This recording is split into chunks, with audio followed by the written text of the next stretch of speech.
Hey guys, good morning. Hope you guys are all doing well out there, guys and gals.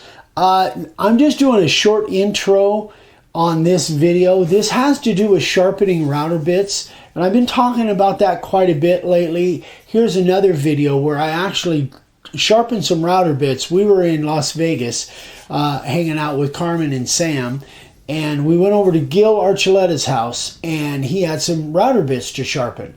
So this is a little bit different than our normal video. Vicky was just filming with her iPhone, and so it's vertical. It's not horizontal. It's vertical, and it's not great video from a standpoint of really seeing exactly what I'm talking about. But I thought it might be helpful for you guys from what I'm saying, because I'm kind of talking Carmen and Gil through the whole process of what to look for, how to tell when they're dull, and what to look for when you're sharpening. So I thought that just the audio was good enough that it would be helpful for you guys if you haven't seen that. And then also, in conjunction with this video, if you go check out videos, and I'll put it across the screen if I can, number 8, number 32, these are our videos on our channel. Number 8, number 32, LTS 8/21/17,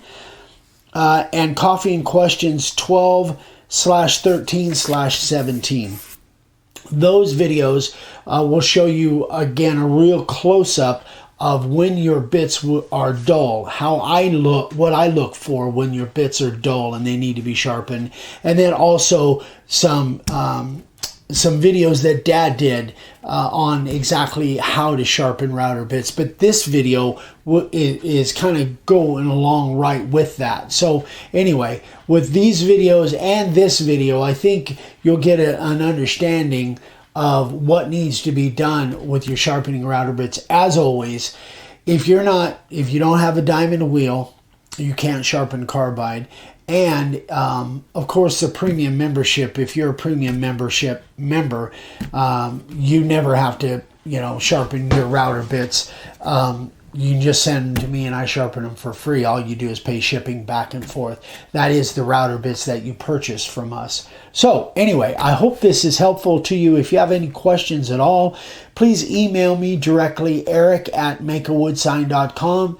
And here comes that video. We love you guys. Thanks. We'll see you on the next one. Bye-bye.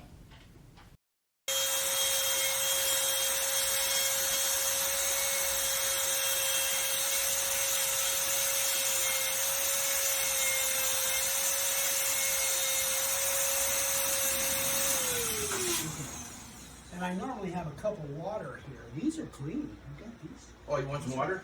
No, that's okay. I don't need it. It kind of helps the cleaning process sometimes, but I don't have to have it. I should have cleaned this while it was rough before I cleaned it. While it was rough, and took it out dry.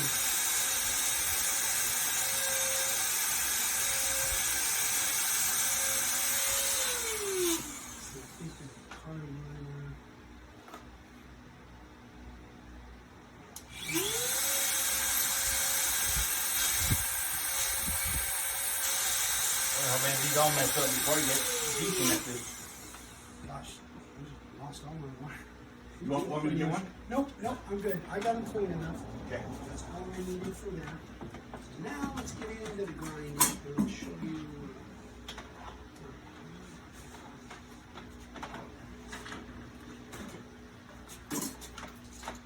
Babe, you want to put this back in the crate for me? Oh, it didn't. I don't know she was filming. Okay, so here's the thing about grinding. You've got two aspects. Number one, you have the edge, okay? But beyond that, the second most critical part is clearance, which means what's going on behind the edge. So if you're looking at it this way and you grind too much off of the edge, that then something behind the edge sticks out beyond the edge, then you're not really cutting with the edge. The back of the router bit, as it's spinning, is hitting against the wood. You ever heard the term leading edge? That's what I think about. The edge has to be out front. It has to lead. Otherwise, if the edge is back from a profile, if the edge is back further than the heel or behind the router bit, then the edge is really not cutting. It's behind the edge that is burning. That's the whole thing. So you have to have an edge and you have to have clearance behind the edge. Okay. Make sense? Yes, sir. Okay, so now the trick is, and so come here, Carmen. Come here. So you said you use when your router bits are dull, like when they need to be sharp. So what I want you, I'm looking through my cheaters. I don't know where it's going to show up for you, but let me find it. Right on, gosh, right, just right. I just saw it. From about here to there, if you look at it, as I rotate it, you're going to see it's kind of shiny. Right on, you know, just the last little bit. It's super shiny. It doesn't look the same as it does up here. And you're going to see just a little bit of shiny on that edge. I have to rotate it. I can't see it right now because I'm not holding it at the right angle. I'm hoping that you can see it. Yes. And I did a video on this. That's how you know, if you were looking at that through a microscope, it's rolled over. That's dull. So if it looks like, if you can't see that, like it is up further up the bit, you can't see that, then you know you've got a pretty good edge. There still may be something clearance-wise that's wrong, but your edge is good. Now, the trick when you're grinding, the trick is that you want to be about at the center of the wheel. You don't want to be down here, you don't want to be up here, you want to be at the center or just slightly above. And what you're trying to do is you're trying to match. I don't have it running right now. Can you see that, Marvin? You're trying to match the angle that you have on your edge. You're trying to continue. Continue that. So if I were to turn it too far, now I'm cutting the edge off. Yeah. I'm literally getting ready for the edge. But here, I wouldn't be touching the edge. So what I'm trying to do is I'm trying to just find that angle where that thing is and take just a hair off of that to bring up a new edge and then worry about the clearance behind. That's where all the mistakes come in. That's where the mistakes come, because they turn it over and they're grinding that edge off. So it's almost like if you had a chisel, and you know how a chisel has kind of a bevel to it. It's got a flat, it's kind of bevel, and you miss that where that bevel is. If you go too far, you're taking the edge off rather than adding a new edge. You want to try, and this is one of the toughest ones to do because it's so tiny. Yeah. With the profile bit, the 60 and the 90, not so much, and you'll see. But this is the one that you have to have really a light touch. So that shiny, as I'm looking at it, that shiny that is right, you're not going very deep with this, which is good, Gil. You're not cutting too deep. Oh, no, I try not to. Yeah, you're not. You're only about 1/8 of an inch deep because that's the part that's dull. I can see the shiny edge is only about 1/8 of an inch. So what I want to do,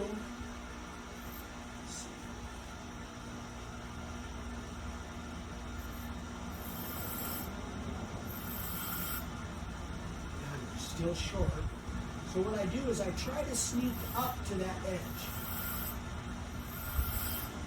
One thing I don't want to do is go too far. Now, if you look at it, right at the tip, you can see it's a new edge. I still got a little bit more to go, but it's pretty much a new edge from about here on. Yeah. It's a new edge. I don't know if you can see that. Again. I can. Yes. Yeah. I got to do just a little bit more. Oh, and that's gentle too, huh? You got to have a really light touch because you can mess them up pretty easily. Early on when I was sharpening it, so now I know I've got a good edge. Now I got to worry about clearance. So I'll just kind of just take a little bit of material off that back side and make sure that there's clearance back there. And that should work. Theoretically, that should work, but I always have to test anyway. Just a little bit more. So that one is done. I'll test that when we're done. Now this one, again, you've got 3 flutes, and you want to try and match that flat against, try and have that same angle. So there I'm glad you're here. I was going to do it I was going to do it completely different. And that's what I would have thought something different. I was going to put the front of the blade just on the corner of the wheel. Yeah, and there's just no room to get in behind that. And what happens is, just really get there at the tip. Because I've tried that, trust me. I have tried that. There's some mega cheaters you got on. There what? Some cheaters must be significant. Oh yeah. There's no way I can do this without my cheating. That's a pretty good edge. That should be about right. Now here, because of the way it's ground, there really is no, not like I did with that other one where I could turn it and, That's what I was wondering. because it you know, you literally, oh wait a minute, I missed that edge. Yep. You gotta get exactly the right line.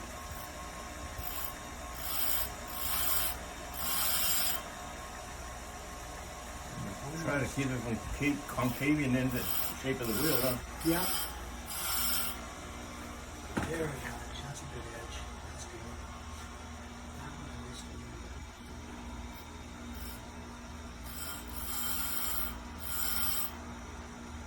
Yeah, that was good. This is probably the easiest one of all. Because you only have 2 flutes, and you've got plenty of clearance. The way it's ground, that's the reason I love these bits, because they really are, they make our life easier. Back before I found these bits, back in the old days, we had to make our own.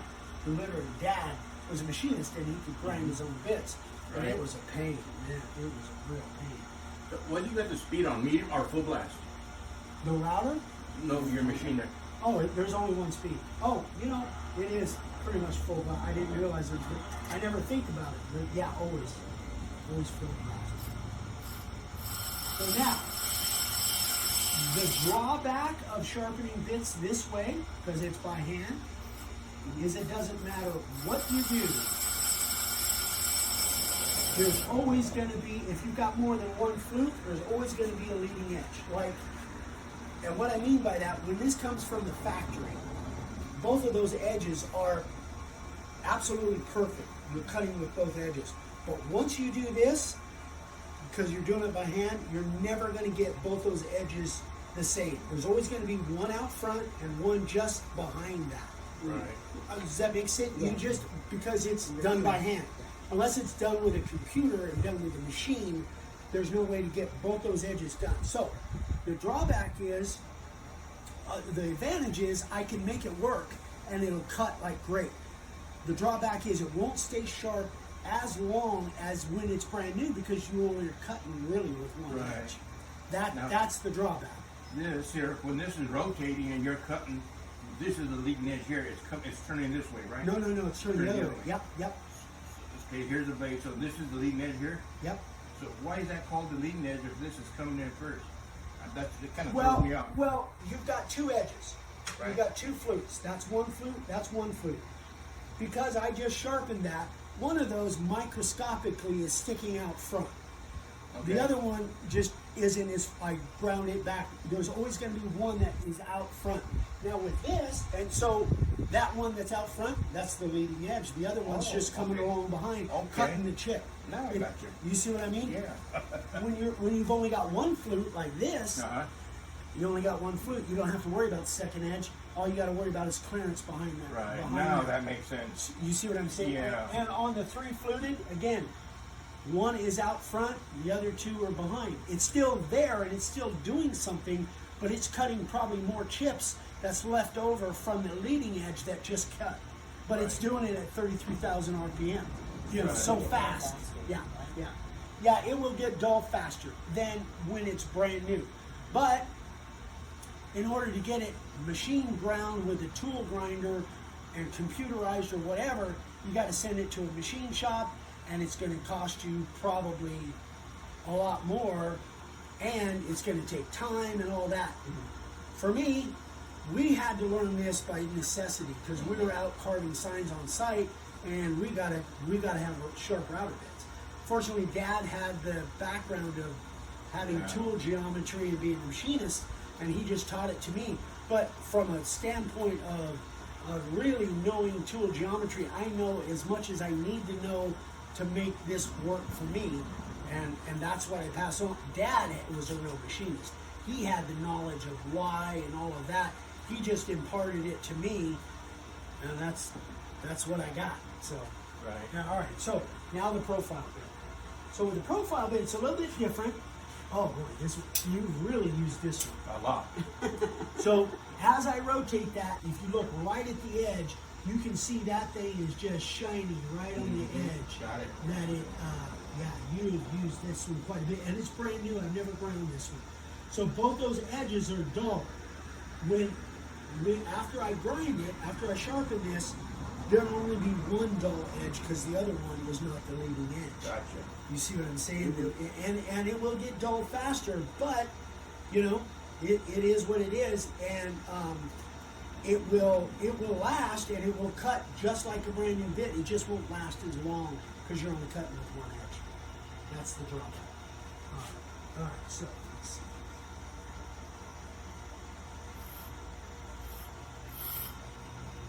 Now with this one,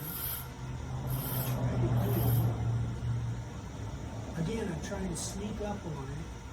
Meaning if I turn it over too far like that and come in, I just lost the whole edge and I pretty much ruined the bit. Yeah. So I'd rather start back and work my way up to it. That's what I mean by kind of sneaking up to it. That's just my terminology. I don't know. Dad would say he probably had an actual terminology for what I'm doing there. I just call it kind of sneaking up on it. Because one thing I don't want to do is go too far and roll it over.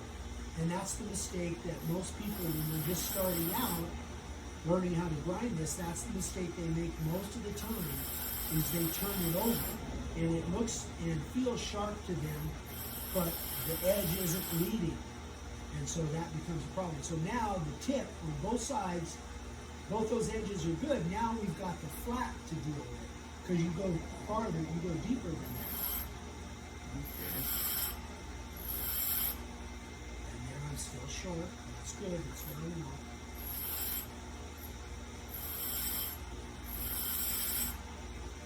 There I go. We really use this one. But that's good. Yeah. We're not sharpening something that doesn't need sharpening. So now you know what to look for, and you'll know, when you look for it, you'll know whether it's dull or not just by looking at it. Now we've got two good edges here, and we've got two good edges here. Now I have to make sure that we've got clearance behind. So what I'll do, at the tip, I'll just take a little bit of material off there.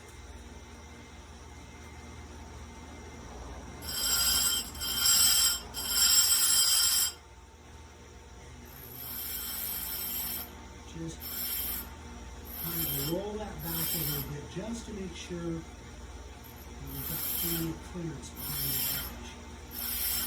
All right, we're ready to test it. Wow.